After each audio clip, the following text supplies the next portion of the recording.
So I'm gonna play y'all some audio of a lying-ass deceptive tether by the name of KRS-One, who said that hip-hop wouldn't have been created without Latinos, primarily Puerto Ricans, which couldn't be further from the truth. And we're gonna slowly walk through and debunk what he's saying. All right. Today, people want to downplay the Latino role in hip-hop. They are so stupid. Really? Hip-hop would not have existed without specifically Puerto Rican. Okay, so people are stupid for saying and downplaying the role of Latinos in hip hop. We know who you're talking about, so just put a name on it. You're speaking about us, foundational Black Americans, and I can't let this slide, KRS-One, because you wouldn't even be in hip hop if it wasn't for foundational Black Americans starting this thing. Okay, you lying ass deceptive tether, KRS-One. So your claim to fame is that hip hop couldn't exist without Puerto Ricans. So my question and the thing I'll pose to that is, why wasn't it created in damn Puerto Rico then? Why did it have to wait to get over here to America? If they created it, they should have created it in Puerto Rico. Just like if Jamaicans created hip hop, which they were saying, because we know you come from a Trinidadian and Jamaican background, why wasn't it created over there in Jamaica? Because it was created by foundational Black Americans. See, the name of the game is to take everything from foundational Black Americans, and we ain't having this no more. We getting codified and standing up for our lineage, foundational Black Americans, descendants of freedmen. You guys ain't original. For one, you always got to try to lie and tether on and latch on to us to get some damn style and swag. We are the culture as foundational Black Americans. And I also see the clip of a Puerto Rican cat from TBB, a founder from 1975. He was involved in the hip hop culture. He straight gave it up to African Americans. He said African Americans though, but we all know he's talking about foundational Black Americans. He even said that we created hip hop. He said that goes to his African American brothers. And he was Puerto Rican saying this. He kept it 100. Foundational Black Americans, man, come on. We been had the groundwork laid for hip hop. In the 1920s, we was rhyming over beats. Come on now. Then our good foundational Black American brother James Brown, he was breakdancing before it was even called breakdancing. He was laying the groundwork for that. So where y'all get that y'all created anything, man? Y'all are guests in the house that we built, and that's the problem. I always say this: whenever we build something, we lay the groundwork to the house, put the frame on, put the bricks up, and then we invite people into the house. Before you know it, they start saying that they created the house 50-50, and before you know it, they'll start saying that they build the house all together. And we can't have that no more. We won't have that.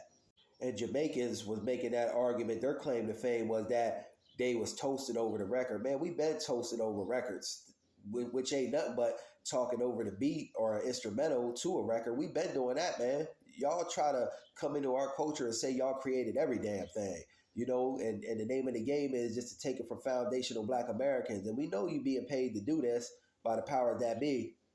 See, I made it up in my mind a few months ago when these tethers were coming out speaking negatively up against our culture, like Kai Cenat and Busta Rhymes saying we as foundational Black Americans didn't have no culture. And Latino, yeah, I said it, Latino ass Fat Joe was coming out saying that Puerto Ricans created hip hop. See, I made it up in my mind then at that point in time to push a foundational Black American line for my lineage. And whoever gets butt hurt in the process gets butt hurt in the process. Everything ain't for everybody, but let's continue on. Specific.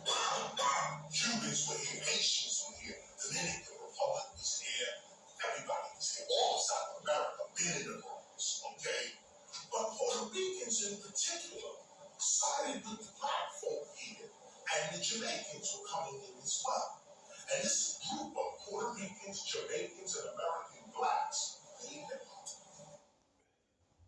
So your claim to fame, KRS-One, is that Puerto Ricans, Jamaicans, and Black Americans all together created hip-hop, and I can't let you do that. You trying to all-inclusive hip-hop, and hip-hop was a foundational Black American creation. I can't let you take it from our hands. We ain't saying that people don't have a place in hip-hop as foundational Black Americans. We just saying they wasn't there when the groundwork was being laid. They weren't there at the creation of it. We created it. And I thought that the movie Microphone Check would debunk some of this nonsense, but you got people out there that just want to tethers, want to hold on to the lie by any means necessary. You see Busta Rhymes and Fat Joe quiet as some damn church mice. See, the name of the game, FBA family, is for them to try to tether on and take everything from us, take it out of our hands. That's what they being pushed and promoted to do out here nowadays. And this is very dangerous, because when you wipe out a person's history, you can then perform a genocide on them and make it look like they ain't never even existed. You You see what they out here running around doing now, trying to tether the Juneteenth celebration, which is a foundational Black American holiday, and make it about everyone else but foundational Black Americans. You see what Reverend Lyra Al Sharpton up there doing, trying to attach it to Haitians, some kind of something going on up there with Haitians, and he trying to all inclusive it and put Haitians a part of Juneteenth. And it has absolutely nothing to do with anybody but foundational Black Americans whose ancestors were enslaved in America. See, by this lying ass deceptive tether, KRS-One attaching Puerto Ricans to hip hop, that allows him to attach himself to hip hop with his Trinidadian and Jamaican roots. See, we as foundational Black Americans was rapping over beats way back in the 1920s. It wasn't called rapping, and that was way before it ever hit New York or the Bronx. And not to take away nothing from the Bronx, because the Bronx and New York took it to the world. But we're really shaking up things out there as foundational Black Americans by staying on code, and I'm glad to see that. Then KRS-One in the video, this particular video where he said all this, he was teaching up, looked like he was teaching in front of a big TV screen in front of a class. And just because it looks like it appeared to be that you teaching something KRS-One don't mean you dropping no damn knowledge. Because all you trying to do is steal the creation of hip hop from foundational Black American hands.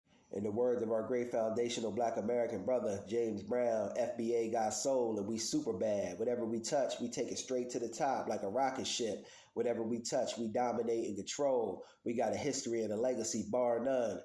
KRS-One, stop with the tethering, lying, tether babble. Just my thoughts on the matter. Peace.